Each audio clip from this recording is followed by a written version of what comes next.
Hello students, आज हम करेंगे हिंदी विषय में कक्षा 8 का पाठ प्रथम यानी कि पहला जो हमारी कविता है उठो धरा के अमर सपूतों।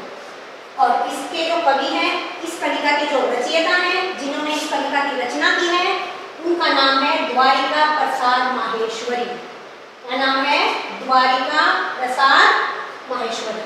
अब देखो, इस कविता के नाम से ही आपको पता लग रहा है कि उठो धरा के अमर सपूतों, कि उठो धरा के अमर सपूतों की धरा धरती के अमर, अमर वो होता है जो कभी भी मर के भी नहीं मरता, वो अमर होता है। सपूत यानी कि पुत्रों, जो अच्छे पुत्र होते हैं, जो अच्छे कर्म करते हैं। हे धरती के अमर सपूतों, तुम उठ जाओ। इसका अर्थ ये है। अब इस कविता का हम संलाप करेंगे, इसके भाव को हम समझेंगे, तो आपको ध्यान से सुनना है। देखो, ध्यान से सुनो।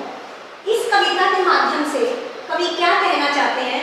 कवि कहना चाहते हैं कि हे जो भारतवासियों, भारत के लोगों, अब जाग जाओ, यानी कि उठ जाओ और देश के लिए नव निर्माण करने में लग जाओ। यानी कि देश में जो रूढ़िवादिता है, जो निराशा भरी पड़ी है, जो अंधविश्वास भरा पड़ा है, जो भेदभाव है, जो वैर भाव है, इन सबको खत्म कर दो और एक नए समाज की स्थापना करो। कवि इस कविता में यही कहना चाहता है। अब इसको हम ध्यान से पढ़ते हैं। देखिए, उठो धरा के अमर सपूतों, उन्हें नव निर्माण करो। हे धरती के वीर पुत्रों उठो, हे मातृभूमि के वीर पुत्रों, वीर सपूतों उठो, उन्हें नव निर्माण करो। उन्हें का अर्थ होता है दोबारा, यानी कि दोबारा से इस समाज का निर्माण करो। यानी कि कवि इसमें कब का वर्णन करता है? जब स्वतंत्रता, जब हम परतंत्र थे और स्वतंत्रता हमें कभी मिली थी, यानी कि कुछ समय ही हुआ था जब ये कविता रची गई, या उस समय का इस कविता में वर्णन किया गया है।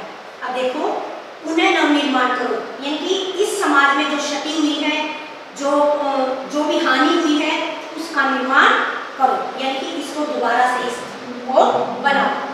जन जन के जीवन में फिर से नव स्फूर्ति, नव प्राण दो, यानी कि जन जन, हर व्यक्ति के जीवन में जो निराशा भरी हुई है, जो डर भरा हुआ है, जो प्रतंत्रता उनके अंदर घर कर गई है, उसको खत्म कर दो।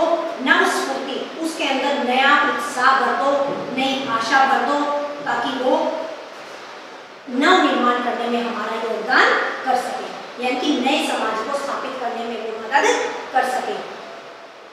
नया प्रभात है, नई बात है, नई किरण है ज्योति नई उमंगे, नई तरंगे, नई आशा सब सुनो।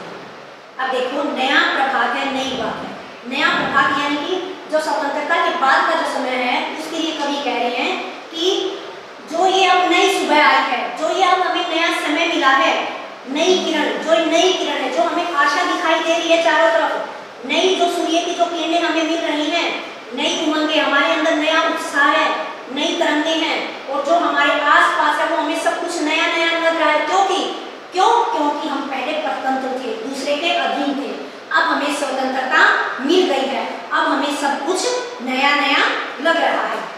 युग युग के मुरझे सुमनों में नई नई मुस्कान हो, उठो धरा के अमर सपूतों, उन्हें नव निर्माण करो। देखो, इसमें कवि क्या कहना चाहता है? कवि कह रहा है कि युग युग के मुरझे सुमनों में, यानी कि युग युग यानी कि हर समय में, हर समय के मुरझे सुमनों में, जो ये सुमन, जो ये फूल मुरझाए हुए हैं, नई नई मुस्कान भरो, इनके अंदर नई मुस्कान भर दो।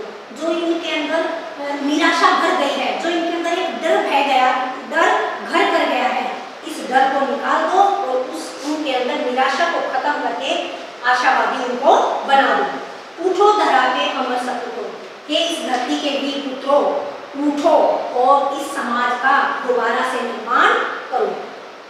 डाल डाल पर बैठ भी अब कुछ नए स्वरों में गाते हैं, गुनगुन गुनगुन करते भौरे मस्त उधर मंडराते हैं।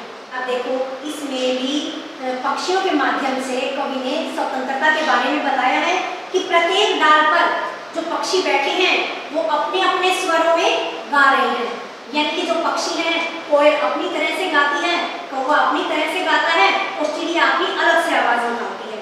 तो उसी के बारे में कवि कह रहे हैं कि जो पक्षी हैं, अलग अलग तरह के पक्षी हैं जो अलग अलग पेड़ों पर बैठे हैं और वो अपने ही स्वर में, अपनी मस्ती में गा रहे हैं। जो भौरे हैं वो गुनगुन की आवाज निकाल रहे हैं, मस्त और अपनी मर्जी से स्वतंत्रता से इधर उधर घूम रहे हैं, विचरण कर रहे हैं। नवयुग की नूतन वीणा में नया राग नव गान भरो। देखो नवयुग की नूतन वीणा, नूतन का अर्थ क्या होता है? नया। वीणा क्या होती है? जो बजाने वाली होती है, जो सरस्वती माँ अपने हाथों में रखती है। शायद आपने देखा होगा, नहीं देखा हो तो देख लेना। नवयुग की नूतन वीणा में, कि नवयुग जो नया समाज है उसमें नूतन वीणा में नया राग, तो जो नए समाज की जो नई वीणा है उसमें अपना राग भर दो, यानी कि सुंदर राग, नया राग, यानी कि आशावादी जो राग है, लोगों में जो डर बैठ गया है उस राग की अपेक्षा उत्साह रूपी राग को भर दो। उठो धरा के अमर सपूतों पुनः नव निर्माण करो। और क्या कह रहे हैं कवि कि हे धरती के, हे भारत माता के वीर पुत्रों, सपूतों, उठ जाओ और इस समाज का दोबारा से नव निर्माण करो, दोबारा से इस समाज की रचना करो। कली कली खिल रही इधर उधर, फूल फूल मुस्काया है, धरती माँ की आज हो रही नई सुनहरी काया है। कली कली खिल उठी इधर, यानी कि जो कली कली है, कली किसको कहा जाता है? कली कहा जाता है जिसमें फूल खिलता नहीं है, खिलने से पहले जो अवस्था होती है उसको कली कहा जाता है।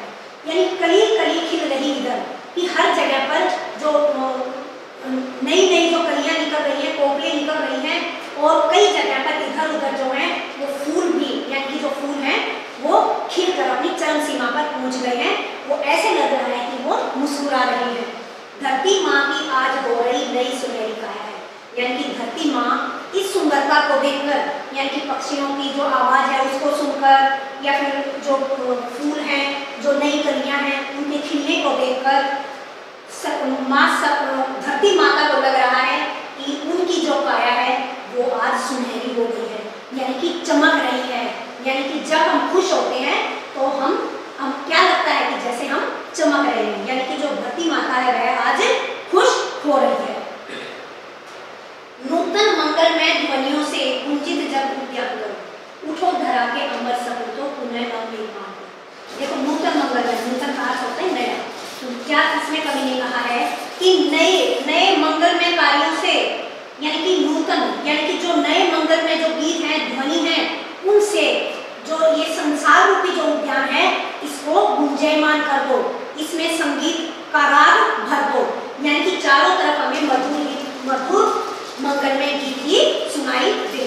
उठो धरा के अमर सपूतों पुनः नव निर्माण करो। हे पृथ्वी के वीर सपूतों, अमर सपूतों, पुत्रों, तुम इस समाज का नव निर्माण करो, दोबारा से इस समाज की स्थापना करो। सरस्वती का पावन मंदिर शुभ संपत्ति तुम्हारी है, तुम में से हर बालक इसका रक्षक और पुजारी है। सरस्वती का पावन मंदिर, देखो जो सरस्वती का जो मंदिर होता है वो क्या होता है? वो हमारा विद्यालय ही होता है। तो इसमें कवि का भाव क्या है कि सरस्वती का पावन मंदिर शुभ संपत्ति तुम्हारी है।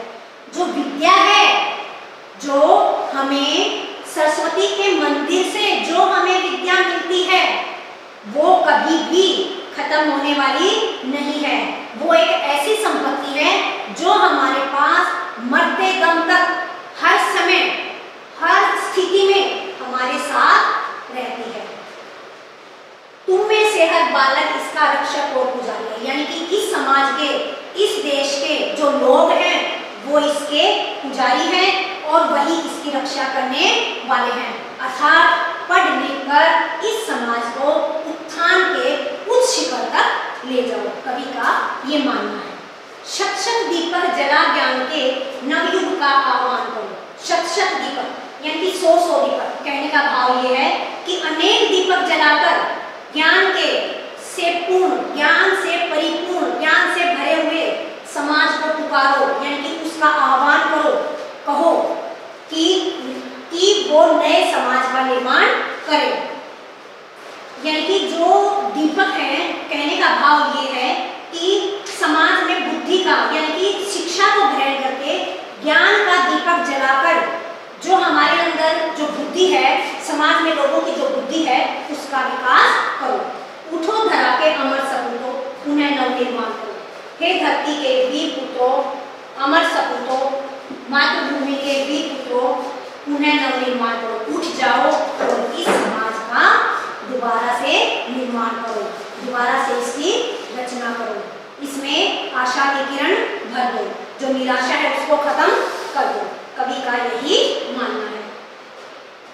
अब देखो इस कविता से हमें क्या सीख मिली है? इस कविता से हमें यही सीख मिलती है कि हमें जो हमारे देश के जो नवयुवक हैं, उन्हें देश के नव निर्माण में, देश के में को आगे बढ़ने के लिए, उसके उत्थान के लिए, उसके जो हम संघर्ष करते हैं उसमें हर जगह नवयुवकों को हमारा साथ देना चाहिए, ताकि हम सब मिलकर उसका सामना कर सकें।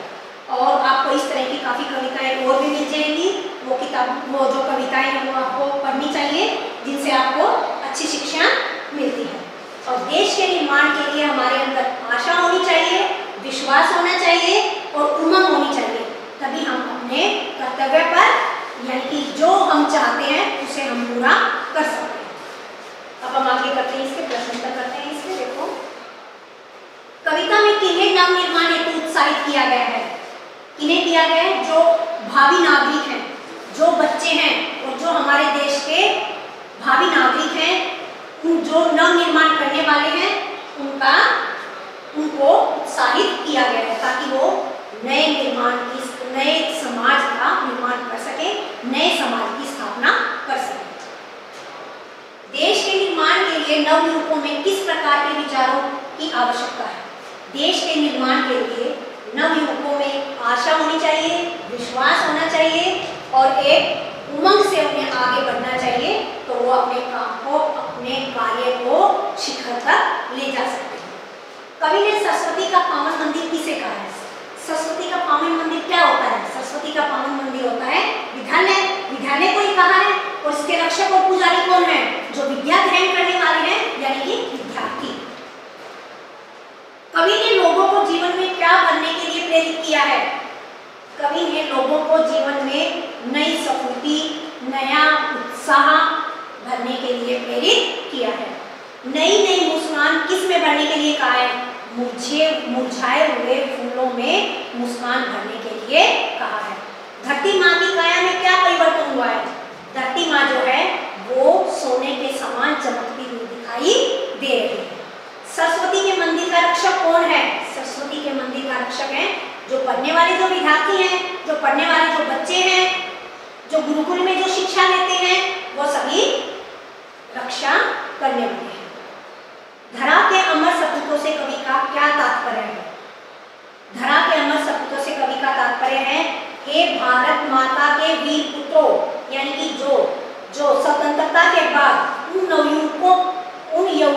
नवयुवकों के लिए प्रयोग किए गए हैं, जिनको ये समाज संभालना है, जिसको नए समाज की स्थापना करनी है, जिसको नए समाज की रचना करनी है, उनके बारे में ये कहा गया है। धरती माँ की काया सुनहरी क्यों हो गई? क्योंकि देखो क्यों हो गई? क्योंकि प्रत्येक फूल व कली खिल गई है, चारों तरफ हरियाली ही हरियाली दिखाई दे रही है, और जो सूर्य की किरणें जब पृथ्वी पर पड़ती हैं तो वो सारी सुनहरी, यानी कि सोने के समान दिखाई देती है। और इस तरह से धरती के जो शरीर है, जो काया है, वो सुनहरी दिखाई देती है। कविता में नव युग का आह्वान किस प्रकार करने को कहा गया? नवयुग का आह्वान किस प्रकार से कहा गया है कि 100 दीप जलाकर, यानी कि जो ज्ञान रूपी दीपक को जलाकर हम इस अज्ञान रूपी अंधकार को समाप्त कर सकते हैं। नव निर्माण करने से कवि का क्या तात्पर्य है? देखो नव निर्माण करने से कवि का तात्पर्य है कि युग युग से हम पराधीनता में रहते आ रहे हैं, पराधीन थे, हम अंग्रेजों के पराधीन थे। तो यहाँ के जो देशवासियों के हृदय में जो निराशा भर गई है, आशा की कमी हो गई है, जो उनके अंदर रूढ़िवादिता भरी हुई है, जो उनके अंदर एक डर है, जो एक खौफ है, उसके लिए कहा गया है कि नव निर्माण की उसको तुम्हें मिटाना है और लोगों में आशा का संचार करना है कि हम कोई भी कार्य चाहे उसको हम कर सकते हैं। ऐसा नहीं है कि हम किसी कार्य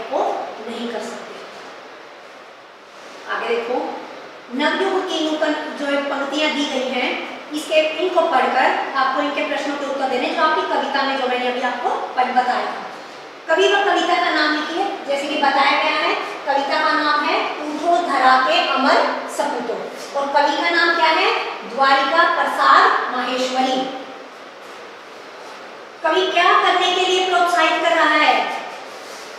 किसके लिए प्रोत्साहित कर रहा है कवि? कवि प्रोत्साहित कर रहा है कि देश में लोगों में जो निराशा भरी हुई है उसको खत्म करके आशा को प्रोत्साहित करने के लिए कह रहा है। फूल फूल मुस्काया ऐसे क्या था कि जब हम पराधीन थे, स्वतंत्र नहीं थे, दूसरे के अधीन काम करते थे, आज हमें स्वतंत्रता मिल गई है तो प्रत्येक व्यक्ति के चेहरे पर खुशी झलक रही है क्योंकि हमें स्वतंत्रता मिल गई है। किसकी काया सुनहरी हो गई है? सूर्य की किरणें जब पड़ती हैं तो किसकी काया सुनहरी हो गई है? धरती माता की काया सुनहरी हो रही है। फूल व धरती के दो दो पर्यायवाची शब्द लिखने हैं। देखो फूल का अर्थ क्या होता है? पुष्प और सुमन, कुसुम भी लिख सकते हो। धरती का पृथ्वी, धरा, भू, भूमि, कोई भी आप दो लिख सकते हो। ये आपका जो लेसन है ये आपका पूरा हो गया है। अब इसको आप ध्यान से पढ़िएगा तो आपको अच्छे से समझ में आ जाएगा।